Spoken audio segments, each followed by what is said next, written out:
This video will focus on true horror stories that happened in libraries.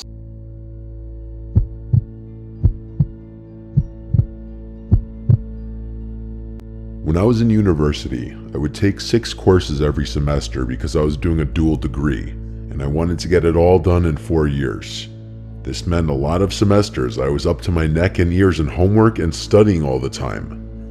My university had a library that was open until midnight.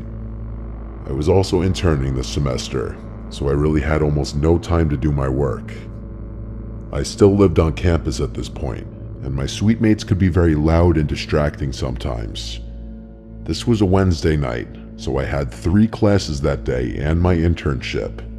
I also had 2 exams the following day, so right after I finished up at my internship, I went straight to the library. Our campus library was very big. When I got there at 9 p.m., there was still a decent amount of people everywhere, but from 9 to 10 it quiets down a lot, and I was planning on being there until 12 studying for my 2 exams the next day. Around 11, most people were gone, but there were still some around. I was sitting at one of the tables sandwiched between 2 bookshelves on either side, so it was a little more private and secluded where I was sitting. Less distractions. By 11 o'clock, some guy who looked to be in his upper 20s came into the section and passed one of the multiple empty tables and came to mine, where he sat down diagonally across from me at the table. I looked up, and he looked back at me and smiled as he was setting his books down. I looked back down and just tried to focus on my studying, and not wonder too much why he decided to sit at my table. I was going through the slides to study on my laptop, when the guy at my table said excuse me, then asked me if I by chance was taking a specific economics course. I politely told him no, sorry, hoping that would be the end of it. But then he started explaining why he asked that, because his quote-unquote professor is a bitch and gives pop quizzes every day. I said, wow, that really sucks. Then I tried to go back to studying. Mentally, my mind wasn't completely into the material anymore now. Now I was distracted by the presence of this man, who I had a feeling was going to keep trying to talk to me. I looked up from my laptop screen and saw that man looking at me, smiling with his lips. I looked back down at my laptop, contemplating getting up and moving elsewhere, or just leaving. He then asked my name. I made up a name and said Chelsea. He said, "You have such blue eyes, Chelsea." This was when I started to wonder if this man was really here to study or creep on women, and the fact that he looked like he was almost 30 didn't help. I asked him what the name of his economics professor was. He took a second, then said Professor Davis. I asked if he knew the first name. He shook his head no. I went straight to ratemyprofessor.com and looked up any professors with the last name Davis at our school, and only one came up. A calculus professor whose last reviews were left years ago. I decided to get up and go ask the security worker at the front door for help. As I got up, I felt the stare of that man at the table watching me walk over to the security worker and tell him that this man was creeping me out and I don't think he's a student. The security worker walked back over with me and asked to see the man's student ID. He started looking through his wallet, then his pockets, and then he said he must have left it at his dorm. The security worker then asked what dorm building he's in. The guy was clearly lying because he didn't know what to say, and eventually just said, "I honestly don't remember what it's called." The security worker walked him out of the library, and he came back and told me to just be careful while walking back to my dorm. I thanked him. The whole rest of the time at the library, my mind was so distracted just thinking about what a creep that guy was. I did my best to keep studying, and around 12, I knew it was time to wrap it up so I could get some sleep. I packed up and left through the same way the security guard escorted that man out. He wasn't standing there at that moment. I don't know where he went. I started walking through the basically deserted campus. No one walks around that late on a Monday to Wednesday night. That's why eventually, when I was nearing my dorm building, and I heard at least one loud sound of a shoe hitting the concrete behind me, I turned around, but I saw no one there. I knew for a fact I heard a footstep though.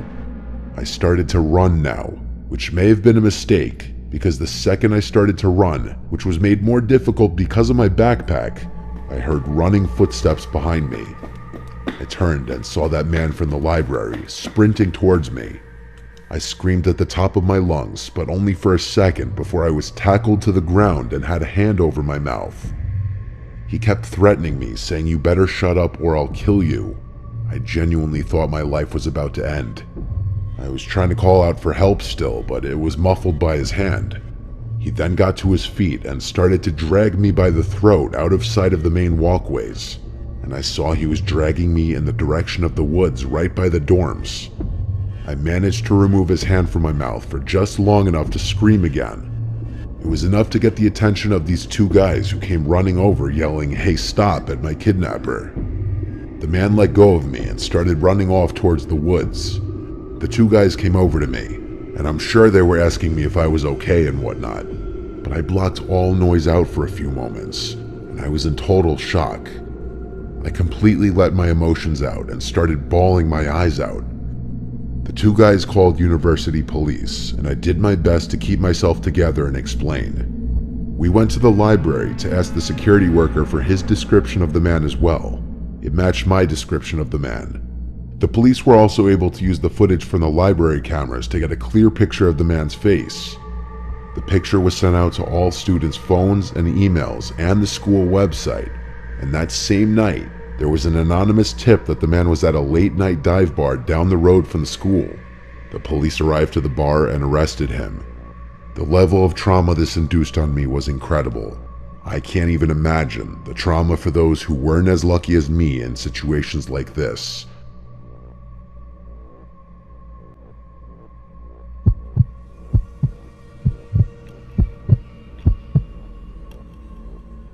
We moved to a new town when I was 7.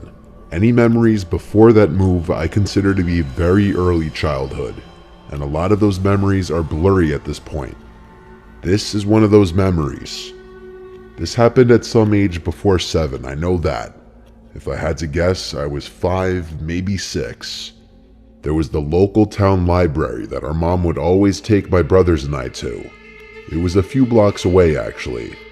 I remember this one day. It was my mom and my little brother, who was a toddler at this point. We started the day at the mall, probably spent hours there tagging along with our mom shopping. Whenever we'd go to this mall, she'd always bring us to the McDonald's inside the mall to get us ice cream cones. I remember we got ice cream on this particular day, because on the way to the library after leaving the mall, I still had some of the cone left in my hand. We arrived to the library, and there was this kids' computer section that my mom would let me stay at and play computer games while she went and did whatever she'd do. When I got bored of playing whatever old online computer games there were at the time, I got up and started walking through the aisles of books in the kids section of the library, looking for the I Spy books. The kids section was in the far corner of the library, and while I was walking from aisle to aisle, I heard a psst from behind me. I turned around and saw nothing. I was looking at the back wall of the library, which had another shelf of books leaning on it. Then I saw half of a grown man's face peer around the shelf and said, "Peekaboo." I remember laughing and feeling no sense of danger. He did it again. He went back behind the shelf, then peered out his head again and said, "Peekaboo." Again, I laughed. He asked me what I was looking for, and I said the I Spy books. He said he'll help me find it. He came over and took my hand and started leading me through the aisles, leading us, I guess, to the section of books that began with the letter I. And there they were, at least 5 I Spy books next to each other. I grabbed my favorite one, the treasure hunt one, and he said, "Let's go sit down and play." He led me to a table in the corner by a couple children's computers, and we started looking through the pictures. This went on for some time, and he was asking me questions about myself as we played I Spy. The question that still sticks out to me the most is, "Who are you here with?" And I told him my mom and little brother. At some point after this, he said something implying that there's a kid's playroom downstairs, and I, at that age, never knew that there was a downstairs to the library. He said we could take the book down there, He led me to the door that led to the basement of the library, which for reference is actually where events and meetings for certain clubs and organizations are held. And there is actually a little playroom down there, I guess for parents who have to bring their kids with them during any of the meetings. The man led me to that little playroom. There were various toys in there, most notably a Lego set and a Lego table, and then there were a bunch of chairs. He set the I Spy book down on the Lego table. This is where things get really uncomfortable thinking back on. As he was trying to forcibly get me to play with the toys, I started to get uncomfortable. And around this time, over the loudspeaker, a female librarian said into the intercom, "Will Liam come to the front, please? Your mother's looking for you." At this time, the man went to turn off the lights in the room, and now it was pitch black inside. He said in the dark, "We're gonna play hide and seek." This was the first moment I was genuinely freaked out, and I started to yell for my mom. I remember he kept telling me to be quiet, and his voice was getting louder as he was getting closer to me in the dark, until he had his hands on me. I thankfully managed to run past him and out the door of that room, and I ran down the dark hallway back to the stairs, and as I was running up the stairs, I had that same childhood feeling of running up the basement stairs after turning off the lights, only 100 times worse, because I genuinely was scared I was going to be grabbed. I made it back to the main floor of the library and ran straight to the front desk calling for my mom. She was at the front desk with a group of librarians, and I remember the relief on my mom's face when she saw me. I told her there was some man who took me downstairs, and she literally lost it. The next thing I remember from there was a bunch of police in the building searching around, but I never saw that man again. He must have exited the building through a different way. I remember speaking to some woman who was probably with the police, asking me very delicate questions. I never really asked my mom about this experience that many times, because it's very uncomfortable, and I'd rather just not think of it.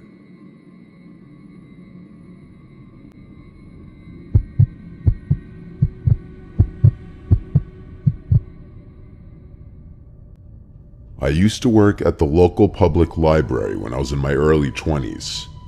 I'd work the night shifts as my second job at least 3 times a week after my first job. I'd get there at 6 and would work till closing time at 9. I would also be the one to lock up the place after closing, but I wouldn't just leave right after the library would close. I'd have to shut off all the computers, do some cleaning and organizing, stock the shelves with all the returned books and DVDs from the day, take out the garbage, and only then could I leave. It was a Friday night approaching closing time. Most of the other library staff was gone already. It was just myself and one of the female librarians left. I had made a couple last call announcements to the remaining library patrons, alerting them that the library would be closing soon. I was already cleaning up the place, trying to finish up early so I could leave and just start my weekend. The only other employee still there said goodbye to me as soon as the clock struck 9 o'clock. I announced on the intercom that the library was closed. The 2 guests that were left got up from their tables and started packing up their things before leaving through the door. After that, when I saw no one else in the building, I locked the front door.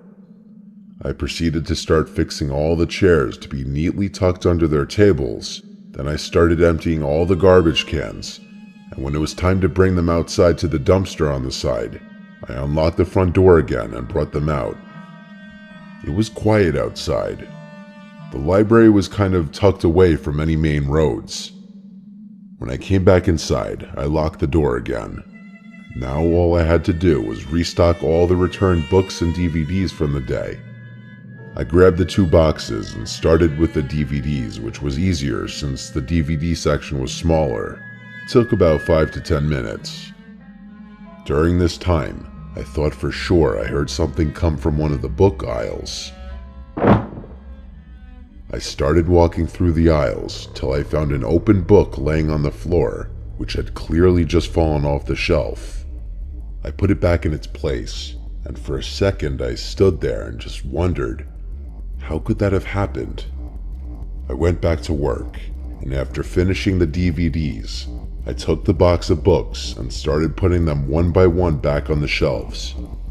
Going in alphabetical order, I started with the A's. The books in the box were sorted in alphabetical order to make it easy.